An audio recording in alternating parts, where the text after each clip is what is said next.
So I'm happy to kind of learn others more about it. One word of caution is, like, when I started thinking about it this way, it was very difficult to process, and it took quite a while to kind of understand things from this perspective. Looking at the world from completely round forms, or in other words, edgeless forms. And but most people also, when they realize the basic concept, so I've created artworks in this exhibit using this kind of this set of principles or rules in general to represent an abstract sort of universe, as it were, using just dots, circles, rings, or spheres. Some faiths in the world and belief systems have all sort of theories around like the kingdom, the link, or even some ancient beliefs. This is purely secular art movement. Whatever each artist does with it is up to them, and you can see a lot of examples in the universe. If you scan the QR code, you can read up a little bit more about some of the observations on the universe. So, for example, simple things like the shape of the stars, approximate shape is round. That's probably my gravity. Gravity presses for every direction. Exactly. In fact, every matter, even these sculptures, have their own gravity. So in a way they have sort of round gravitational force. Another thing that I've observed is patterns, connection, continuity, harmony, coherence, or unity. Even a search for perfection. It's just an unusual shape, set of shapes in the universe, and I've left the question of an intelligent or some creator or being or force, whatever people want to believe. That's my personal sort of observation. Search for perfection, unity. These are some of the theories around that, as well as even refraction, which separation, so it captures light and kind of makes it run inside the circle. You'll see that in some of the sculptures. So in a way, it kind of stops things, or lets them out. The rest I'll leave to your imagination. Still developing the movement, but so another comparison is cubism. It's probably the opposite of realism. Yes. Well, it's very simple, but they fractured whatever they saw, like Picasso and his colleagues. They fractured and industrialized anything they see into, cube-like and triangular-like shapes, and fragmented and separated flat and everything. Realism brings the three-dimensional and two-dimensional together, and you'll see some interesting effects on some of the paintings, how patterns of these shapes create three-dimensional effect. The two-dimensional, something is hard to process, but it's a little question. If we think a little bit of the Renaissance, Da Vinci was a man inside the circle and searching for ideal forms. Exactly. That's one of the observations I've made writing a book about it. So yeah, the issues were the shape of the body, the circle, but also many shapes. Yeah, you see examples of the symmetry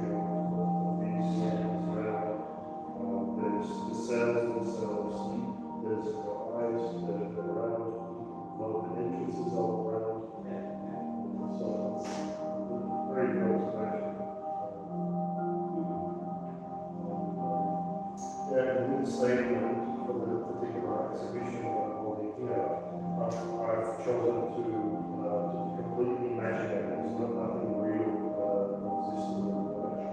Start creating a sort of universe. And these three sort of light sources I've created. One's called Kanda, or in other words, yellow. Kanda is a Latin word for bright, pure, sort of light in a way, both negative and positive sides. And Sirius is the red source. It has this orderly danger, has a good aspect to it and a bad aspect. And also it's got this sort of a passion for life, for things in life, for other people. So it has a manifold, sense manifold with many sides to something. And then another force is the cerulean, which is a Latin word for deep blue.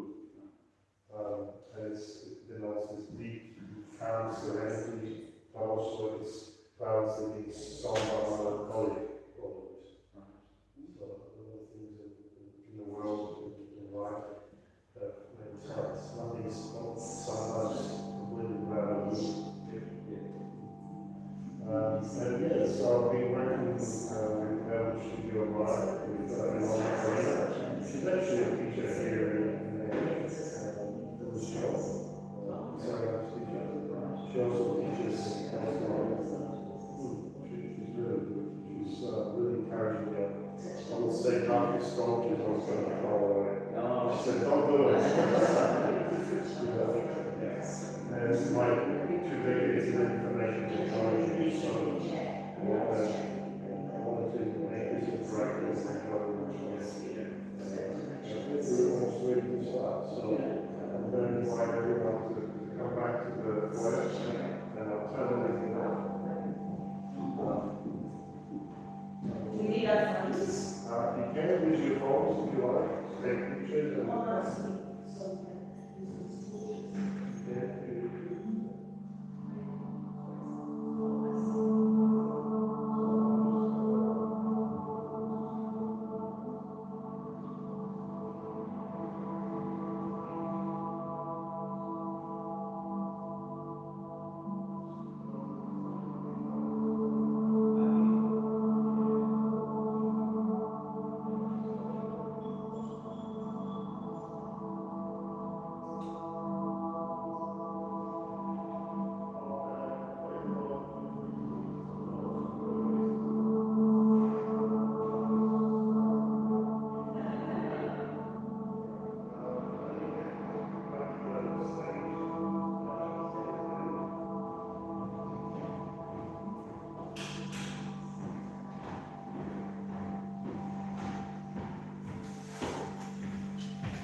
hello friends, those connecting remotely, thank you for coming. We're going to start the nocturnal walkthrough shortly. Thank you.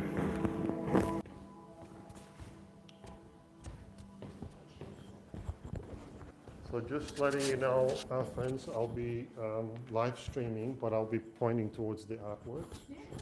So I'll just be having a little microphone. There's some friends that are connected. Oh, look, I'm sure. It's all right, Thank you. Insults are good. I think art without insults is boring. All right, so I'm just going to get started here, and then, yeah, we'll close the door afterwards. And if people want to come in, they'll come in. And sometimes I'm going to get the audience to hold one of the torches if I don't have a third hand. Sure. So, yeah, for now, if you can, I'm going to start off with the UV. If somebody gets unruly. And that's the button here to press. Oh, yes. I So, gotcha. okay, so.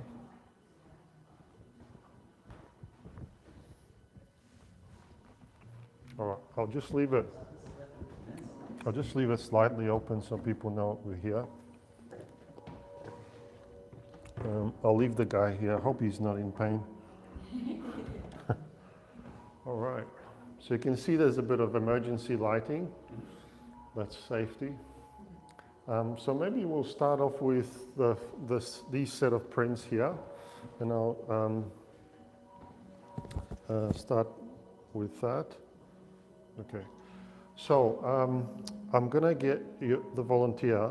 Sorry, what's your name again? Millie. Millie. I'm sorry, I've got bad memory. Millie, Sophia. Sophia, Alan. Alan, Ron. Bron. Okay, Millie. When I give you the signal, I'll get you to turn the light on, and I'll just describe the paintings, and then I'll show you another side of it. Okay. Okay. So hit the light. Okay, and if you point to the writing, that's great. So I'll just tell you a bit about these set of paintings. These are monoprints, and they it was a really inspirational because it's sort of very free flowing, and it's almost an instant result. Has anyone used prints? Has anyone done prints? So this particular type of print is a gel plate print. So you just it's like a silicone mat and a roller, and you just put some paint, and then make all sorts of imprints on it, and then you put a piece of paper on it, like a watercolor or something else, and then you get this result. And then what I did is added another set of layers and more imprints without the gel plate, and some fluorescent and other effects. So yeah, let's have a look. So I'll get you to turn the light off. Let's have a look another side to it. So it's kind of like inspired by star constellations and astronomy and things like that. I thought that was not overpowering, but just gives you a whole other dimension to the painting. The red is so vibrant. And you'll notice the red is almost like coming out 3D. Yes, 3D. With the glass. Yeah. Yeah. When I was a teenager, we had these paints. They Mhm. were called Day Glow. Mm-hmm. Day Glow. Mm. And that was what they were doing. Mm. I remember we painted Mhm. a model of the Yeah. Starship Enterprise. Mm. Oh, you're fans too? Are you guys Trekkie fans? Or some of you? Not so much. Not so much? I'm disappointed, but that's okay. Yeah, so that's great. It's Enterprise. Yeah. Okay, so you can see the yellow's also visible, but the red's very pronounced, isn't it? Now let's jump over to the next painting. We'll see, we'll get you to light up. So this is another print, studying, as you can see, rings, circles, dots in different formations. It's very random. It's kind of like what I felt I wanted to show in visual terms. So each of them were painted at a different time, different mood, different day. I sort of played around with this idea for a number of years with other types of paintings, completely abstract, and then I've added a bit of design, bit of rules, and it seems to have come out with a nice result. So let's see the other side of it. So you can see the yellow's more pronounced in this one, and then occasional reds, as you can see. Our friends visiting us on YouTube Live are saying it's cool. Thank you so much. Someone said, looks sick. I agree. So thank you for joining us. We will continue the tour. So these are small prints. They're obviously all the artworks are available for sale. So the exhibition is open till the 3rd of December next week. Okay, moving on. Next painting. So as I've explained there, we'll do the same. Notice some of the extra detail of just, I used mistakes as a means of creating more art. Have you heard of the idea in contemporary art of like damaging or breaking things to make art? I've seen the Japanese like pottery. Porcelain that yes. they join together with gold leaf. Yep. that's one example, and a lot of contemporary art does this. So if I can get you to shine a little bit on there, you'll see this was a print mistake, but what I did was use roundism to mask the problem and create a really interesting play with forms, both in the visible light, as you can see. Now let's have a look at the night light. So even the dark dots and circles have a place, not just the lit up ones. So definitely worth. Thank you so much for your help. You're very welcome. Okay, and you can see even almost three-dimensional effects with the non-fluorescent paints, but it just creates depth, doesn't it? Definitely. It's almost like crocheting, it's like like a fabric feel to it. Exactly. When you put the fluorescent paint on, do you do that under a fluorescent light? I often have to because, correct, yeah, I want to see the process where I'm positioning it, but also I change light constantly to see how it is in the normal light, so I'm positioning it in the right place. So you kind of like in another, jumping between universes, in a way. Okay, let's move on to the next one. There's plenty to see, so now this is the yellow range, or the candor, the brilliant, the bright, the life-giving force, kind of light source. So these are the emanations or reflections from what you're going to see in the other room, the fluorescent room. So let's jump over to the fluorescent and see how it looks like. Oh, wow. So this is interesting how the yellows are, you can see some of the imperfections in the yellow. These are things I corrected after a print. So if you jump quickly back to yellow, you can see it's nice and yellow, and then when you jump over to fluorescent, there's imperfections. But I find that imperfections add interesting patterns to the whole painting. And yeah, that's sort of almost like a web, you know? Like you're moving through something. Yeah, and it's there's objects in there that are revolving around it. So I think every viewer will think differently for these paintings. Any thoughts that come to your mind with this one? I was just thinking, because I train as an art therapist, and so we do a lot of work with mandalas and Beautiful. Healing circles. And one of the techniques that we did was that kind of, like target shape, with the idea that each circle represents a different area of your life or your, Interesting. your existence, and so you can contemplate on different ones to think about different parts of what makes you whole. Like rings in a tree. I have studied all kinds of methods and techniques, mandala processes and tools, even Aboriginal art, which was mentioned in the launch, the sort of similarity. Often the misconception with Aboriginal art is that it's all dots and circles, but I had a chance to speak to a family in Mentone. There's a gallery there called Mamara, if you're ever passing by. The whole family makes art. Imagine all of you guys like all together, father, mother, kids all making their own art.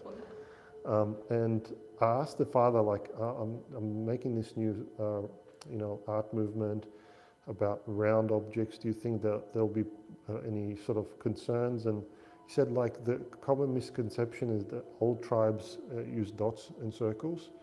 But when I went to Canberra National Gallery, if you ever go, it's awesome. It's like they've got sculptures outside along the big lake, and inside they've got massive exhibits. And they had a huge section with Aboriginal art, and some of them were just lines, like lines, squiggles, all sorts of stuff. So each tribe has like their different representations, but the difference is what's most important with Aboriginal art is their symbology. So I stay clear of those because out of respect, All right, moving on. Thank you for the mandala observation. That's But definitely it's a very secular movement, but a lot of people can find interesting patterns from many parts of the world. Even the ancient Jewish people and Arab people have a dance, one of the oldest dances ever, that's like you dance in a circle, Yes. representing the orbit of the sun, orbit of the earth. So it's very old, the concept of, I'm going to get you, yeah, thank you so much. All right, and maybe shine a little bit on the artwork itself, so you can see the detail. And you see a grouping of circles in a formation, and some reflections in the back, kind of simulating light, as it were. I like the concept of absence of color as well. All right, now we're going to see in UV light. It creates a whole other experience, doesn't it? And thank you, those who are on the live, for joining. All right, and you'll see my signature is visible both in the normal light and in the fluorescent. Okay, we move. I'm going to swap now and let everyone gather around these two. Okay, if I could get you to shine on the artwork. Yep, that's great. So this one's another candor emanation. It's now it's a play on how three sets of rings and circles play together in their dynamics. So let's have a look at the fluorescent. Oh, it makes the darker areas much more prominent. And also, as you can see, things like mistakes, they're not mistakes and don't end up becoming mistakes. And these blues, they're actually fluorescent too. You'll start to see them as you go into the blue range. But I've used the fluorescent blue, which is very hard to get, but it does seem to add a bit of a sort of a deep melancholic effect. So that's the last of the yellow. Now let's have a look at the blue. So this is more erratic. It was a lot of experimentation here. As you can see, I used all sorts of shapes to kind of create circular effects. And then I had to do some corrections all over the place. But makes you think, what's going on here? What's in there? What's happening? So much texture. And I like the actual, this is a kind of a watercolor paper. And it was quite, I think that the consistency of that paint was quite sort of sticky, and I added a lot, and it was interesting how it came out. And then I added other sort of hues to it. So let's have a look at the fluoro range, the fluoro side of it.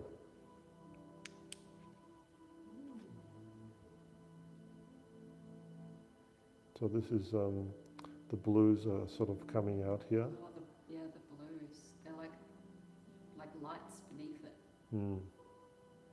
It makes me think, you know how whenever we see the planets and they all show them lined up in a straight line, I wonder if we were above the planets and we were looking down on them, whether it might look something more like that. Exactly. So, you know, it's these artworks sort of meant to be absorbed and thought about.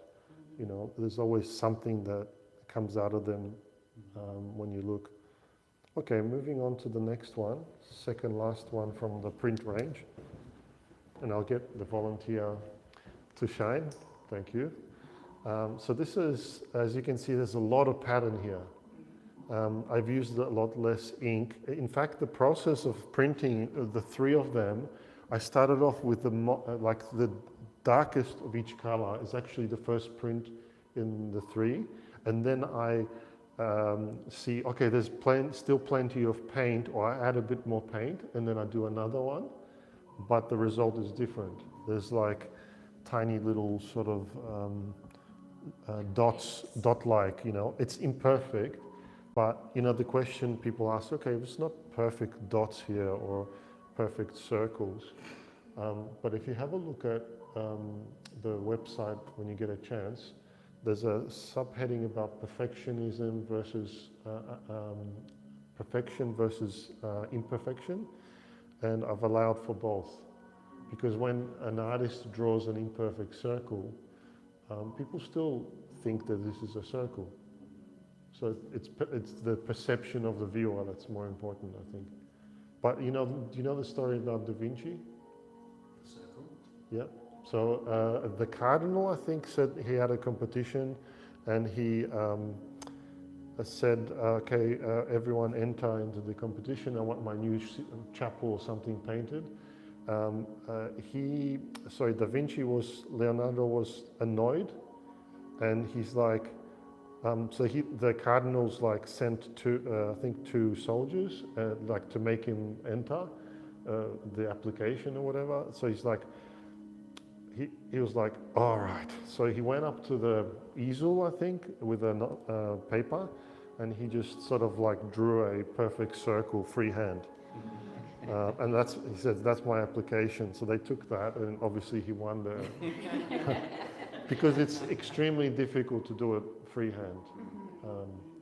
There's a handful of people today that can do that, but they usually like lock their arm like in place, and it's not what I think what Da Vinci did was a freehand with his skill and steady hand.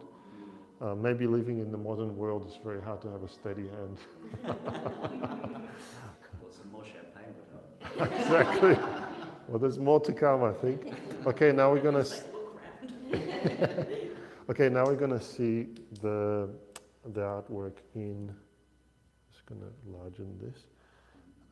Now we see that artwork in fluorescent, and so you see that it changes the feel of the artwork.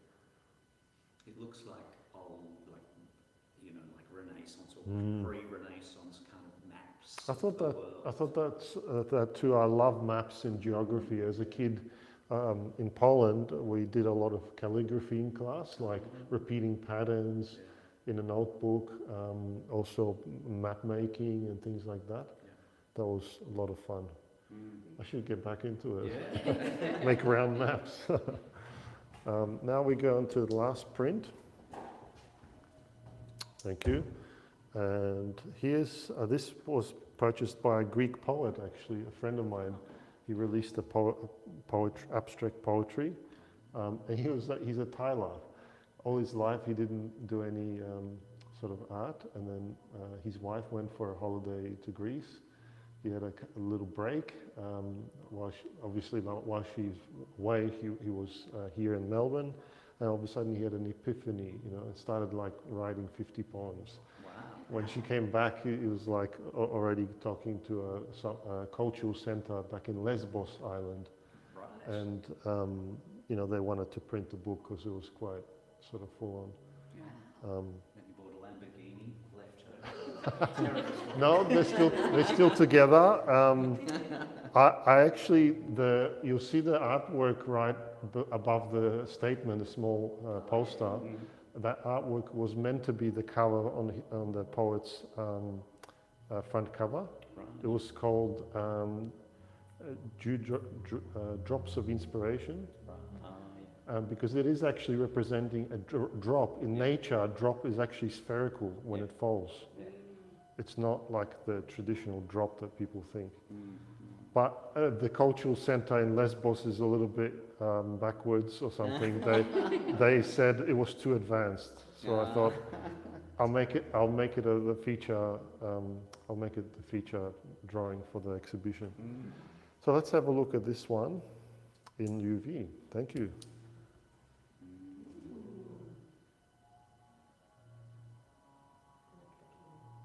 Thank you. It just adds a bit of depth, and it's very high quality ultraviolet paints I've used. Brand is called Holbein. Right. As a gift from my the owner of the Melbourne Studio of Arts. They go up like $170 for a pack.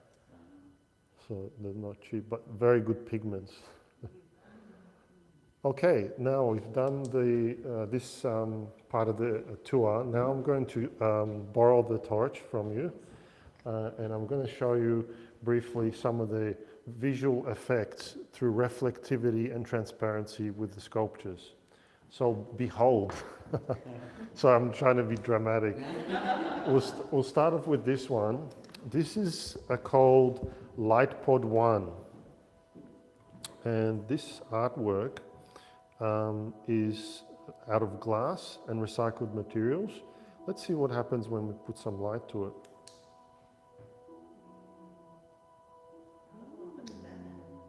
Can you see the reflection as I move? So this is just the beginning of what I'd like to do with light, to create sculptures that kind of combine different effects. As you can see, like a three-dimensional sphere inside. It's actually much closer than you think, but the lens effect kind of changes it. So if you look at, you can walk around if you like, have a look. I like what it's doing to the shadow.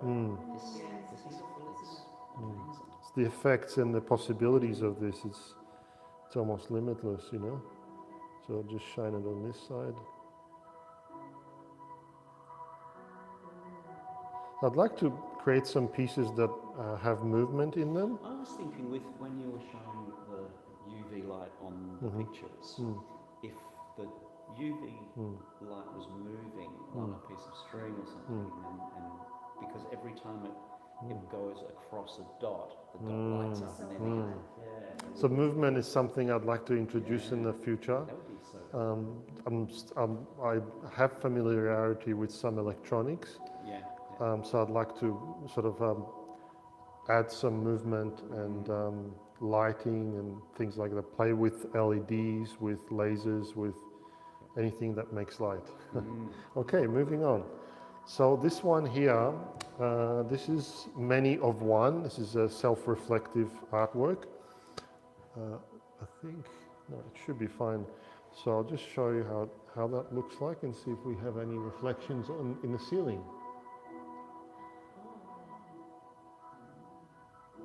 And that's created by all the imperfections on the object. So you could kind of like try and find some patterns in there, see what you can see. As a kid, I remember we had this projector with like kids' stories, you know, like with little cassette, and then you spin around. I don't know if you guys seen this sort of style of storytelling. And they were like, it was a projector, but it wasn't a computer projector. So yeah, and then you just have like insert the cassette with like little film clips, like film frames, and each frame is each page of a story. Yeah, and then you just insert them and you kind of have a story. So I used to love like tracing some of the pictures on the paper on the wall, or even just playing with hands in the like shadows. So this kind of, I guess, goes into the next.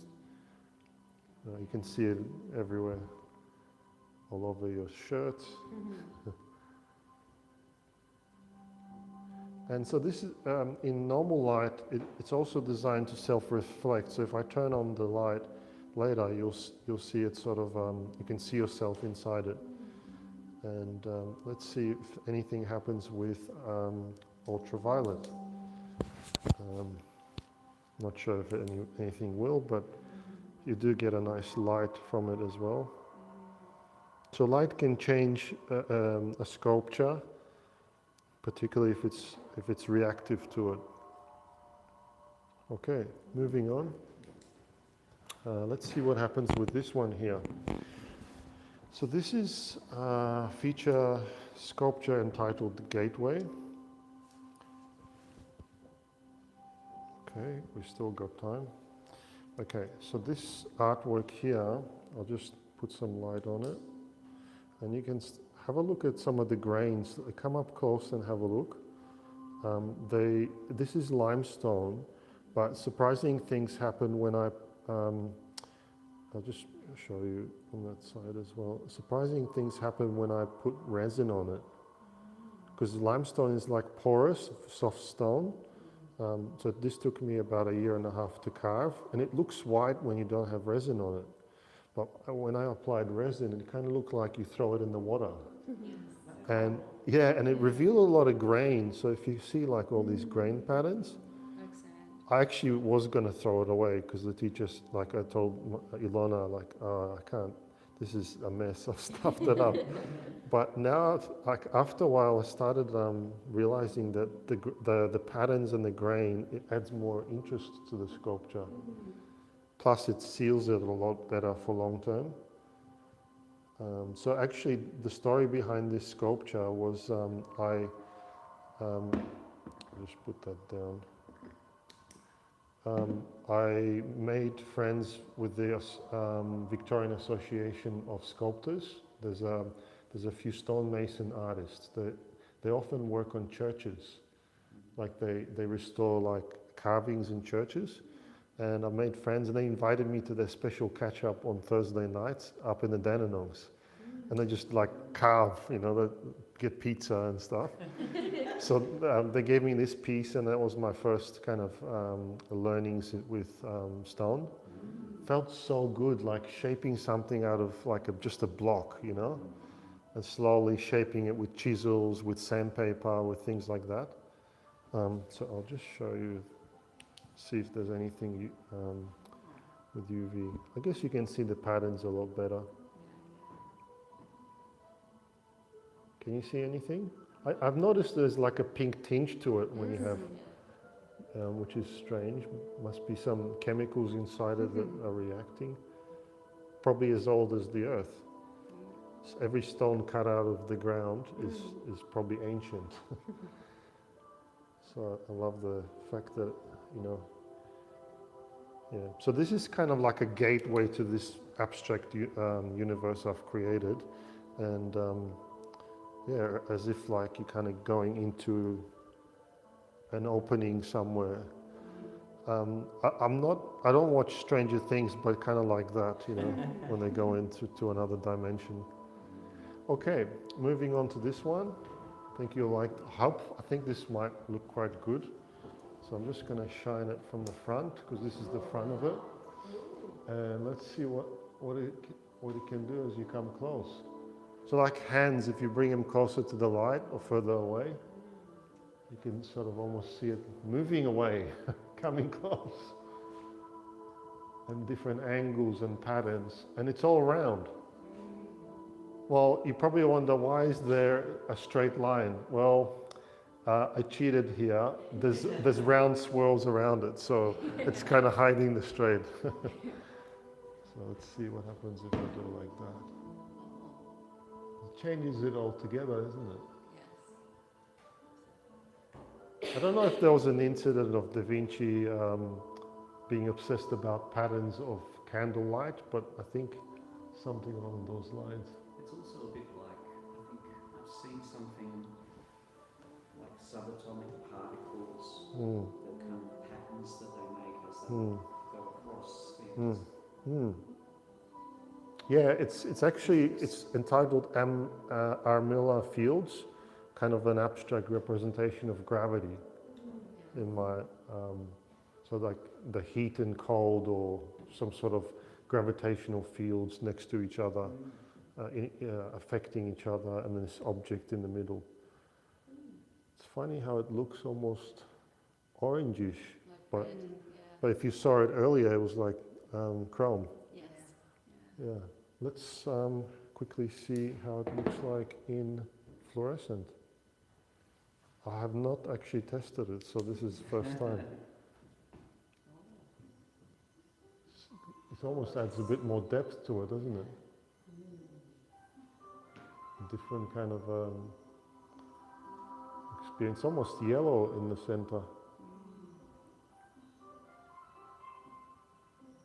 I don't know, oh, it's almost pink on there too. The camera doesn't catch it too well, but yeah. Okay, moving on to the next piece. This is very similar to that, to this one here, but has a lot more depth to it. So as you can see, it's creating an object reflected on the walls, and you can play around with some of the effects as well. So if I shine around, it's creating reflections all over the place. Very subtle, because we have the emergency light, but if it was completely dark, you could, every angle changes the effect. So that's that sculpting or creating art with light, as it were, I think. And good observation about movement, it can bring out a lot. So for example, my face, if I change it, you know, it's different. And some more effects if I shine on here. So it's like a dance of light in a way. This sculpture is entitled Incubator, and it's kind of relates to birth, life, and I didn't realize till someone told me that this used to be a maternity ward. There were maternity beds right here. And there was the famous doctor, Louis Joel, was a really kind, I think a surgeon or a doctor that looked after the place. So yeah, and look how it's, as I shine on the edge of the internal sphere, you're getting these sort of effects, as if there's like almost a sunset with various three-dimensional effects. Okay, so that's enough for the 3D, and now we're going to go into the ultraviolet room. So come on in. So I won't need this torch for now. Come inside. Have you had a look at this room yet? No. Okay, it's often very hard to tell. Because there isn't an enter sign, but people think it's like the back a lot or something. I can see your teeth are nice and bright. Not so much mine, but I think your mum, is that your mum? Yeah. Your mum's hair is glowing too. Ultraviolet. It's all Awesome. natural too. Yeah, awesome. And your teeth and your shirt's very ultraviolet. And look at my shirt too. And I've noticed this is actually shedding bits onto here that are not visible in normal light. So now I've got like spotted suit. All right, so I'm just going to move on here to the front. Actually, I'll just stand here. That might be easier.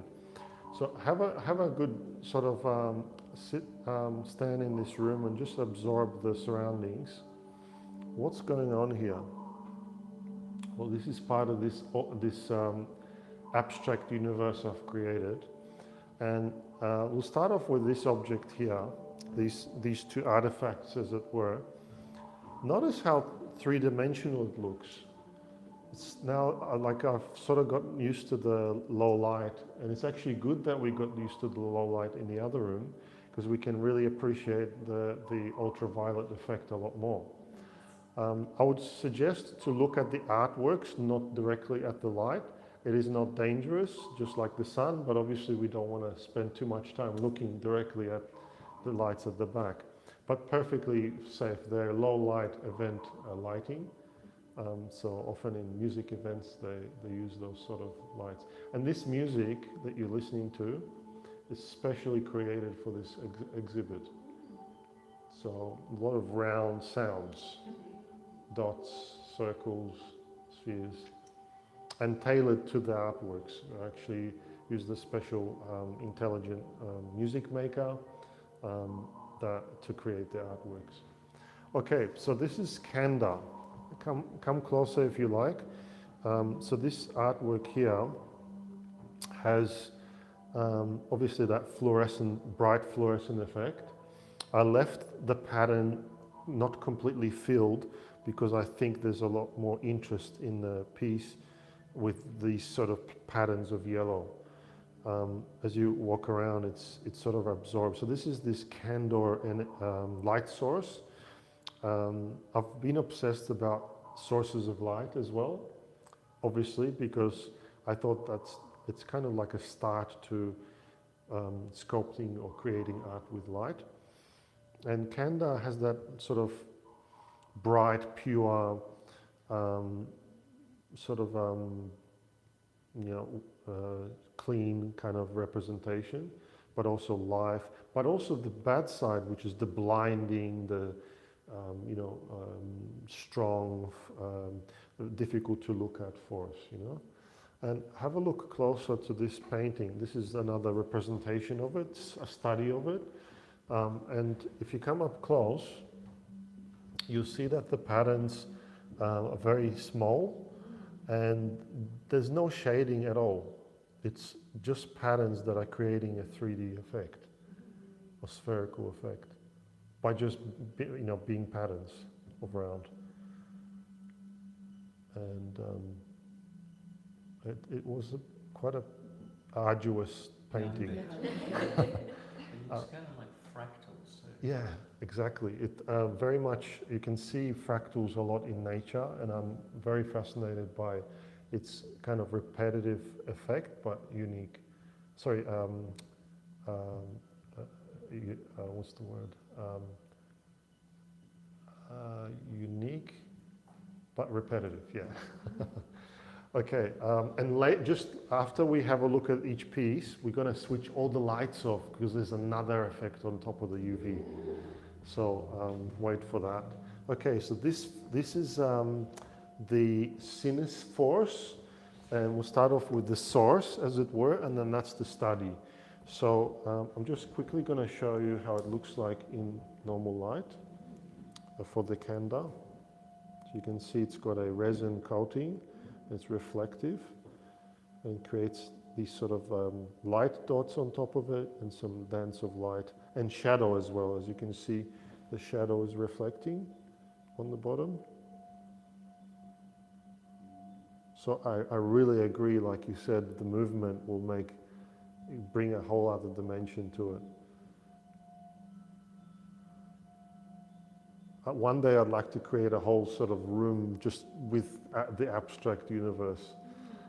Kind of maybe in a way like, not the same, but in a way as Kusama in NGV. I don't know if you guys went to see that. Yeah. So she created a whole set of spaces that completely absorb into her obsession with polka dots and the universe.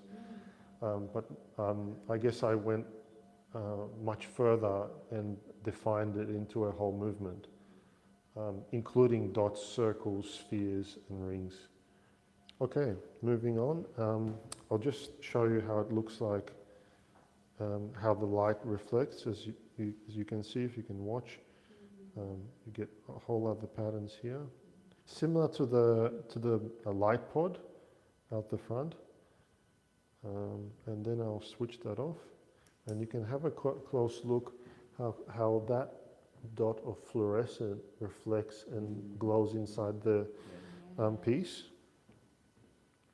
And the inspiration with this, because of that danger, orderly danger, is our painful experience as Melburnians of COVID lockdowns. I was inspired actually by, in an abstract way, of how the coronavirus looks like, and I obviously turned it into a roundism object in my universe, and it sort of relates to this energy source, orderly danger. And as you can see, a bit of a more livelier representation here, or a two-dimensional representation, and that's on this is how it looks like in normal light, and then this is how it looks like in fluorescent. What's your thoughts about this? Do you find it dangerous, or? It's like when you have the natural light on it, it's the flattest piece, and then it's the most 2D, and then as soon as that comes off, it jumps out at you and is moving outward. That's a really nice observation. Very good. And you'll see another effect in it later on. Okay, moving on to this piece here. As you can see already, if you come around the other side, you can start to see things glowing. It's not even ultraviolet. It's something's glowing here, and we'll see what happens when we switch all the lights off. But this has many effects, including a light source on the inside. Sorry, I'm kind of pointing the camera up in the ceiling. I'm not, as you can see, I've never been good at manual driving, so my father couldn't understand why. So this is called Corelia source. So Cerulean source, and that's that deep blue. It means deep blue in Latin, among other things. That sort of depth, everlasting kind of, like the ocean, very much. I love the ocean and the depth, how it reflects. So if you have a look how many layers of glass and stone, and actually some of the rocks here are from collected in the ocean and rivers in Victoria, and then obviously some glass and some resin as well. So this is how it looks like under normal light. So you can see there's a lot of bubbles which are naturally occurring in resin if you mix it too much. But I thought that was really cool to leave. And I'll shine on the other side as well. And you can see the reflections as well. You can see they're kind of reactive in every direction, from the inside, the outside. Yeah, so it's that deep forest, deep blue. And if you have a look, this one looks, as you can see, two-dimensional, like someone yourself mentioned. And this is a representation of that forest, but in more detail. And how the circles and dots are sort of playing with each other. And then look at the the fluorescent effect.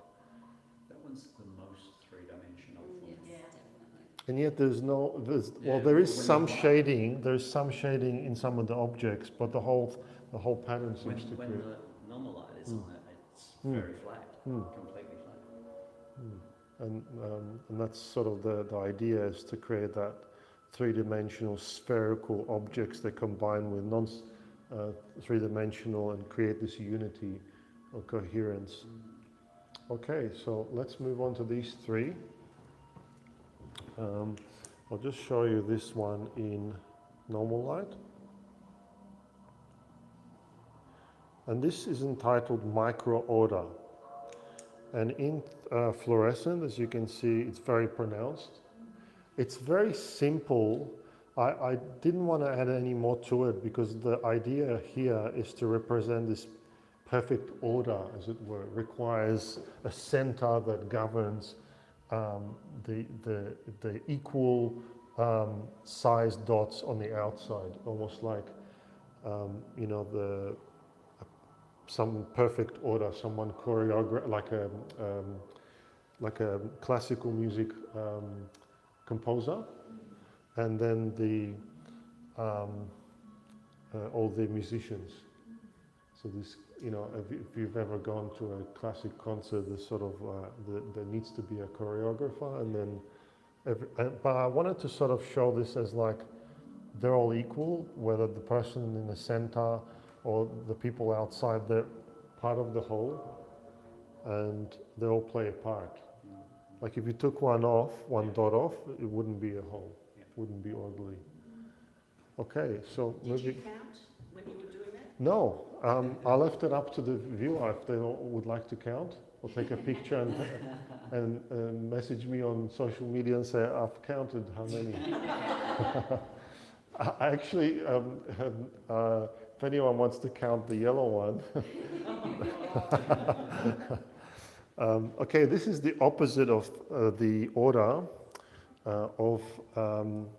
this is the micro chaos. This is actually earlier piece than this one. This is recent. This was painted in 2023. So as you can see, looks like that in natural light. And then if I turn the lights off, different parts of it light up. So not all of it, but that's the idea, is creating multiple artworks in the same painting. And as you noticed, as someone pointed out earlier, the red seems to come out if you focus on it. Yeah. It's like you want to grab it, but you've probably seen it on social media. Some people use like red against the black background and it ends up being quite 3D. So yeah, the order and chaos, but even in chaos, roundism seems to order things. So it's not quite chaos. Here is, this is, any thoughts on this painting? This is like flowers. Interesting. That's a very This one, the interesting red observation. really feels like it's out here, off the surface. Yes. There's a lot of movement. As if it's floating, and if you really focus on the red, you're right, it does almost become three-dimensional, doesn't it? That's what I was surprised about in some of these pieces in the fluorescent area, is how they kind of have all these visual effects that come out. I made another piece that was behind glass, and glass even brings it even more out, this sort of 3D effect. I'll just share the inspiration behind this, obviously in a very abstract way. I'll start off with showing you how it looks like in the visible light. So it can be displayed in visible light and then obviously in the fluorescent. But as you can see, the center is a lot different. And I'll tell you, this was inspired when ChatGPT first came out, the AI tool, around 2020, late 2022, early 2023. I was starting to have sort of like kind of a morbid fear where I would wake up some days, because I'm a technologist, and seeing what it's going to happen, what the potential with AI is. And a few years on, what's happened? AI keeps getting more and more smarter. It's affecting jobs. There's job losses that people aren't talking about, but there are job losses. And what is it doing to humanity? So the front here represents the human mind and the attack of the AI around. But it's not all bad, because the blue represents a positive, deep, meditative, useful thing, like the energy source there, the blue. But the red, sinister, the orderly danger, because there's a danger behind the AI. You know, some are surrendering their reasoning abilities, you know, and that's being undermined. So that aspect of, you know, this is the complete human mind, and then maybe this is under attack. So that's the title of the painting, Micro Siege. So yeah, it's something that kind of helped me get rid of that worry and put it on the canvas. I'd like to study that concept a lot more. And very much influenced by some of the techniques that Aboriginal art uses with dot making. So, perfect song for this particular painting. Okay, so last piece in the fluorescent room. Just checking the time. Yep, still got a little bit of time. This is a piece that gives sort of a ode or a compliment to the early abstract artists, a lady called Hilma af Klint, not Klimt. Klimt was a different artist. I think one of his paintings of a lady sold for $50 million in Sotheby's in New York. But this is an artist called Hilma af Klint, and she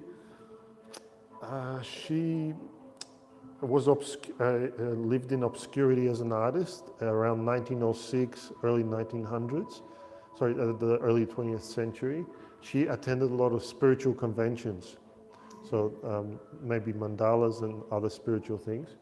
And she saw these sort of patterns in her mind, in her creative self, sort of loops like that, and also basic patterns. And that formed the early idea of abstraction, or not representing the real world. You know, and then came Kandinsky. You probably heard of Vasily Kandinsky. There was an exhibit in Canberra with him. Maybe they'll bring it in one day here in Melbourne. That would be good. And put me next to him. He was a Russian artist, but I think he moved to the rest of Europe. So this studies that, but also it goes into more depth in those connections and overlaps and possibilities. And then obviously the fluorescent. This actually uses watercolors, acrylics, inks, pens, everything. I don't like to stick to one medium. It seems to come out. Any idea? Any thoughts or? This is the most like cubism. Yeah, it definitely does. I guess in some ways it might have formed foundations of it. I think Hilma did have some interaction with Vasily and maybe other artists in those countries.